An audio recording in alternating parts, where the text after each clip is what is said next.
In this video, we're going to take a look at exam revision for correlation. So this is the first year material here on correlation, and truthfully, it's not the most exciting or interesting chapter. However, it is still something that you need to be able to answer questions for.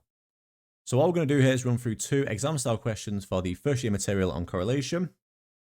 As always, pause the video, have a look at the questions as they appear, and then double check that your solution matches what we get on the screen. Other than that though, I think that's everything that we need here to get started. So let's begin now with question 1. Starting off with question 1 now, where we have the height and arm span in centimeters here of 8 adults, and that's measured and presented in the table below. So we can see our table of values here. We're given the equation of the regression line of S on H, and that's given then as S equals 13.9 plus 0.92 H there. So for the first part here, part A, we just simply want to give an interpretation of the value 0.92. So this 0.92 here corresponds to the gradient of this regression line here. So what does this tell us then? Well, what this is telling us then is for every 1 centimeter, or for every centimeter the height increases, the arm span will increase by 0.92. So it increases by this gradient value here. Okay. So let's just note that here then. So for every centimeter, the height increases. So for every centimeter, the height increases.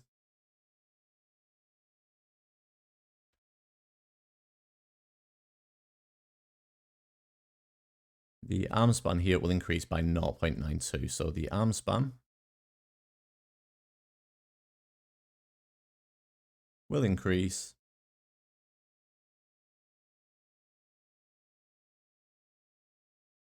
by 0.92 centimeters there. Okay. Don't forget the units there is important. So that's part A done. Hopefully nice and straightforward just to get us started. Now for part B. So for part B then, it says use the equation of the regression line to estimate the arm span of an adult who is 200 centimeters tall. So we're using this regression line here then. So using, let me just note down the equation here of this regression line. So S equals 13.9 plus 0.92 H there. Okay. So what this is telling us here then is H now equals 200. So H equals 200 here. And all I'm going to do then is simply substitute that into my equation here of this regression line. So in that case then, if H equals 200, what would we get here? Well, to get S equals, I'm going to get 13.9 plus, so plus 0.92 times 200. And all you simply need to do then here is put this into your calculator. And if you do this correctly, what you should get then is 197.9 centimeters. So 197.9 centimeters there. And there we have it. So that's all we simply need to do there for part B. Now for part C then, this is quite a standard kind of follow-up question here. So it says briefly comment on the reliability of your estimate in part B. So what we need to consider here then is how does this initial value that we're using, this 200 centimeters for the height, how does that correspond to my data here? In other words, does it fall within the range of the values here for the height, or does it fall outside the range of values? So in this case here, my largest value is, I believe, 189 here from looking at this. Yeah, so 189 centimeters there. That's my largest value for the height. So this 200 here actually falls outside the range of values here for the height. So in other words, this requires extrapolation. Okay, so it's unlikely that this would be, or what I should say then is the estimate is likely to be unreliable. Okay, so let's just note that here. So 200 centimeters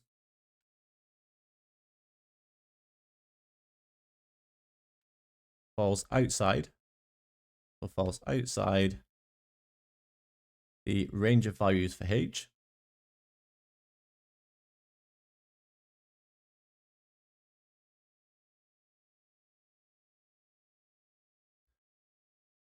In other words, it requires extrapolation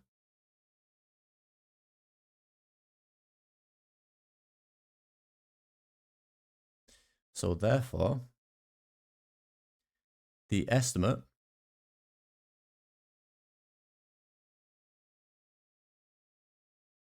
So the estimate here, we just say it's likely to be unreliable.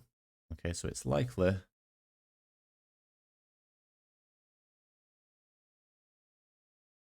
to be unreliable.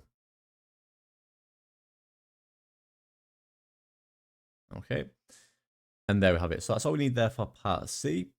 And then finally for part D here then, it says briefly explain why the regression line should not be used to predict the height of an adult who has an arm span of 176 centimeters.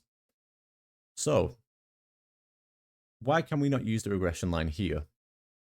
Well, just think about what this regression line here actually represents. So this here is S on H. So what this allows me to do then is take a value here for H, like we've done for part B, substitute that into my equation here for this regression line, and that gives me an estimate then for the arm span. What I can't do here is substitute a value for S and then go on to solve here for H. It doesn't work like that.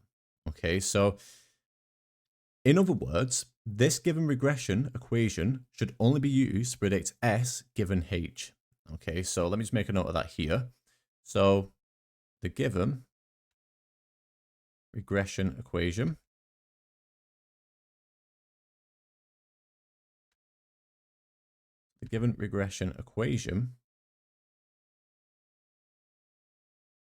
should only be used to predict S given H.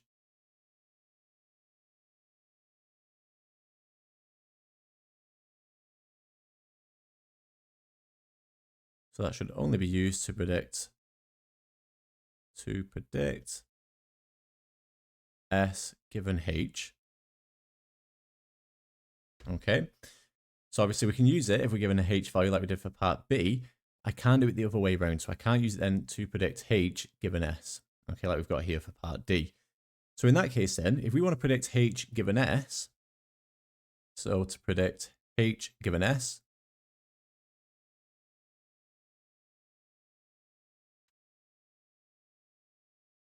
what you would need then is the equation of the regression line of H on S. So we would need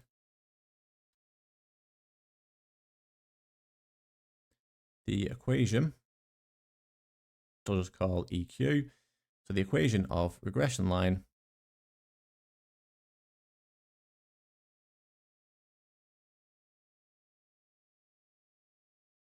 and then it would be of H on S in this case. So of H on S there.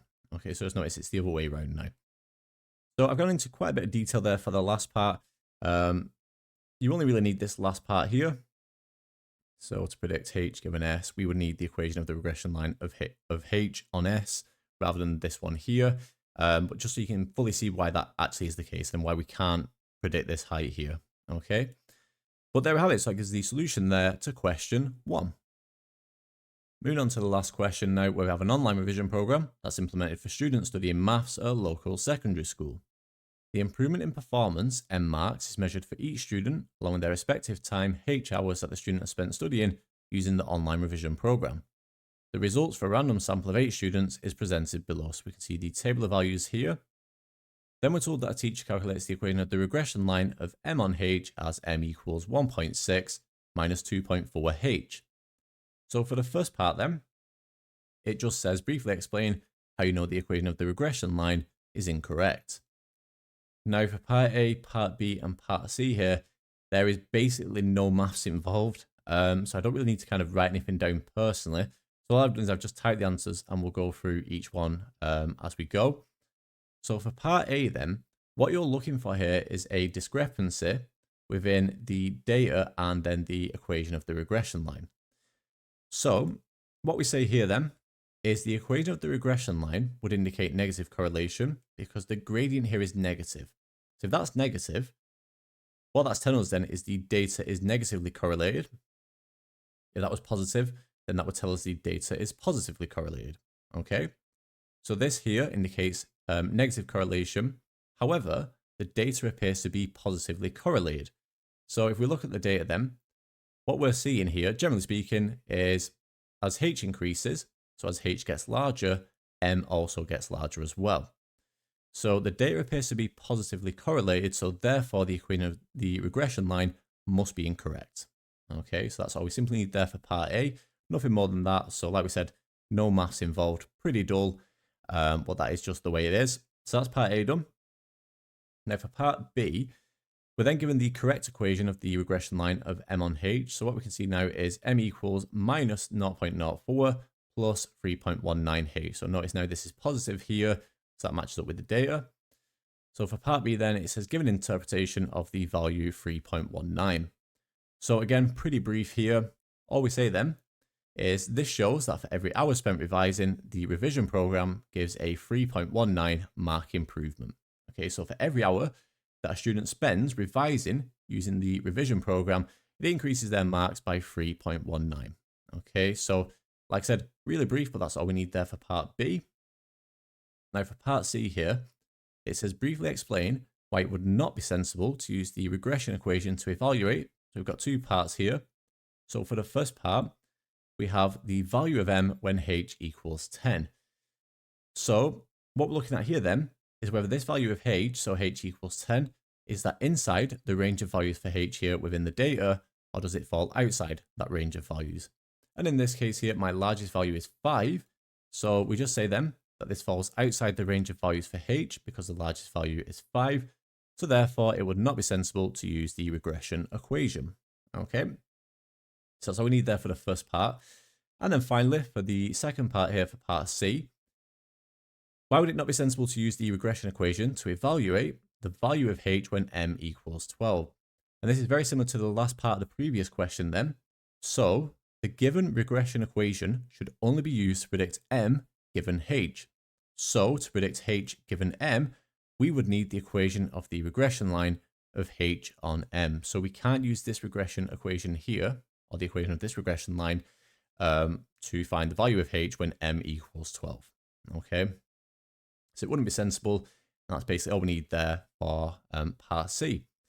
And there we have it. So like I said, very little maths with this chapter. It is pretty boring, to be honest, but unfortunately that's just the way it is. But like you can see, nothing too challenging. So hopefully you found this video helpful. Like I said, that's the solution then to the very last question, and that brings the end of this video on exam revision for correlation.